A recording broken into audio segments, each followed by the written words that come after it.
Setelah selesai dengan Javier, Ibran membawa kedua wanita tersebut kembali. Beberapa kali ia akan menatap wajah Karin Erel dari kaca spion. Rasa rindu kini terobati, bayangkan sudah setinggi apa perasaan rindunya.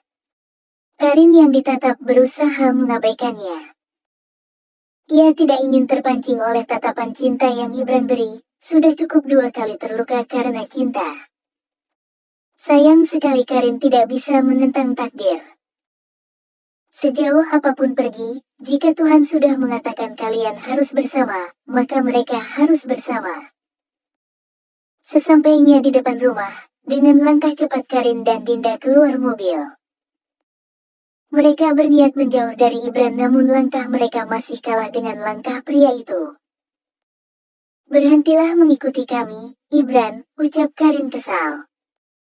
Apakah salah jika aku mengikuti kemana calon istriku pergi? Bukankah mereka mengatakan kita harus terlihat bersama agar cinta di antara kita semakin kuat? Ibran benar-benar berwajah tebal. Tidak tahu malu dan tidak peduli dengan tatapan kesal Karin. Berhentilah bermimpi. Aku tidak pernah mengatakan bahwa aku menerima lamaranmu.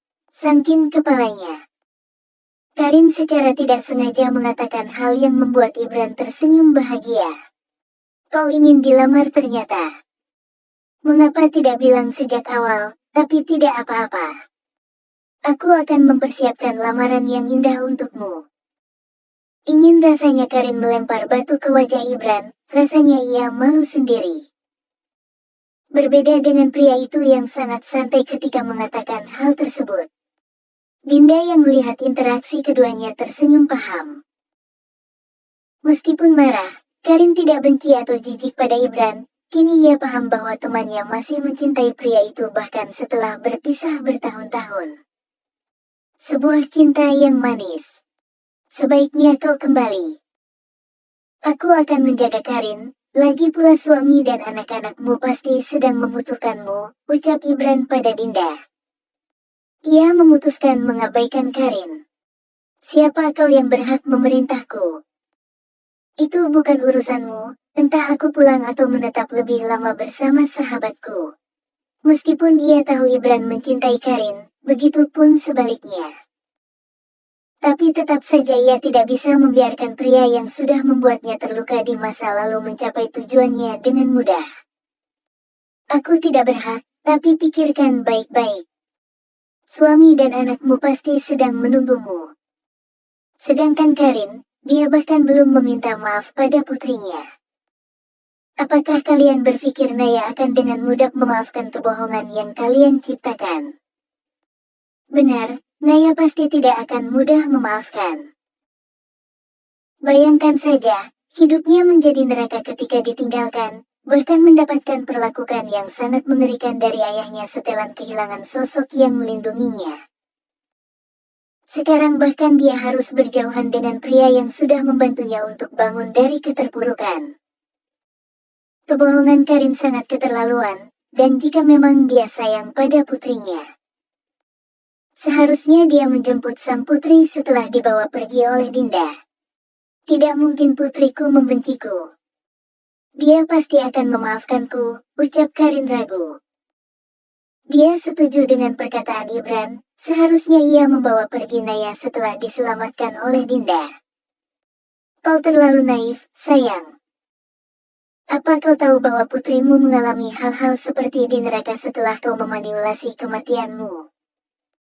Apakah kau tahu bahwa dia memiliki penyakit kejiwaan?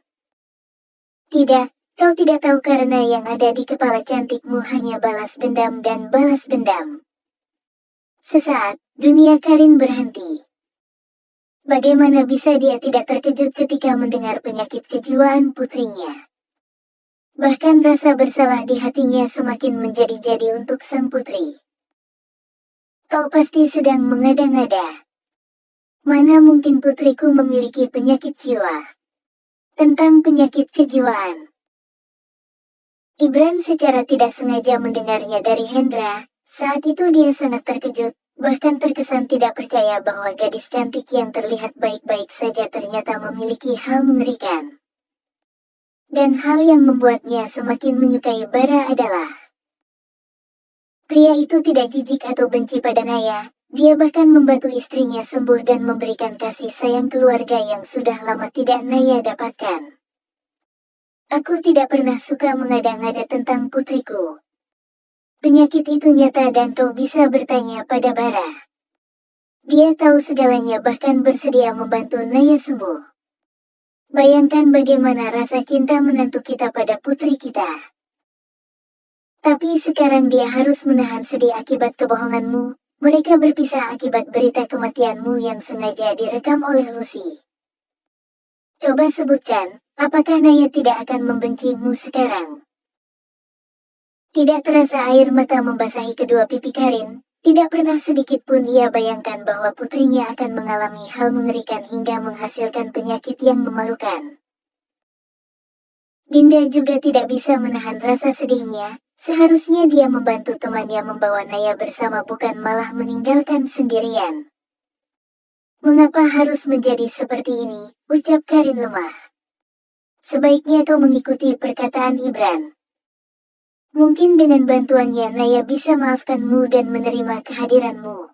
Bukan bermaksud ikut campur atau menambah beban Karin. Tapi entah kenapa Dinda merasa hanya Ibran yang bisa membantu temannya dalam hal meminta maaf pada putrinya. Aku berjanji akan menjagamu dan melindungi kalian berdua. Mungkin di masa lalu aku pernah menyakitimu, bahkan tidak pantas mendapatkan maaf. Tapi percayalah, semuanya ada di masa lalu dan aku sudah belajar banyak hal. Sekali lagi, Ibran meyakinkan Karin agar bersedia menetap dan menerimanya kembali. Dia ingin memperbaiki apa yang sudah dia hancurkan di masa lalu, dan caranya hanya ada satu, yaitu menikahi Karin agar bisa memberikan keluarga yang lengkap untuk Naya. Bisakah aku tidak menikah lagi? Aku hanya tidak ingin terluka lagi. Bohong jika Karin tidak trauma. 2 kali menjalin asmara dan keduanya hancur akibat orang ketiga. Ia merasa tidak percaya dengan hubungan sakral seperti itu. Dinda memberikan pelukan pada Karin. Aku tahu kau trauma dengan masa lalumu, tapi cobalah untuk memaafkan masa lalu. Pikirkan bahwa Naya membutuhkan keluarga yang lengkap. Mungkin mempercayai pria playboy ini agak sulit, namun tidak ada salahnya mencoba. Ibran tersenyum sedih, menyesali perbuatannya di masa lalu. Tapi tidak mengurangi tekad untuk menjadikan Karin istrinya. Dinda benar, mari kita memulai semuanya dari awal. Jikapun di masa depan aku melakukan kesalahan, kau bisa membunuhku. Aku tidak akan melawan. Dan sebagai pembuktian aku memberikanmu pistol ini padamu, ucap Ibran lalu memberikan sebuah pistol pada Karin sebagai jaminan kalau sampai di masa depan dia melanggar janjinya. Kau tidak harus melakukan ini. Karin merasa tidak berdaya ketika Ibran memberikan benda berbahaya itu sebagai jaminan. Jauh berbeda dengan kebanyakan pria yang menunjukkan keseriusannya pada wanita. Aku harus. Jika aku tidak melakukannya maka kau tidak akan mempercayaiku. Percayalah bahwa tujuan hidupku sekarang hanya untuk mengabaikan diriku padamu dan menjadi ayah yang baik untuk Naya. Terima saja, Karin.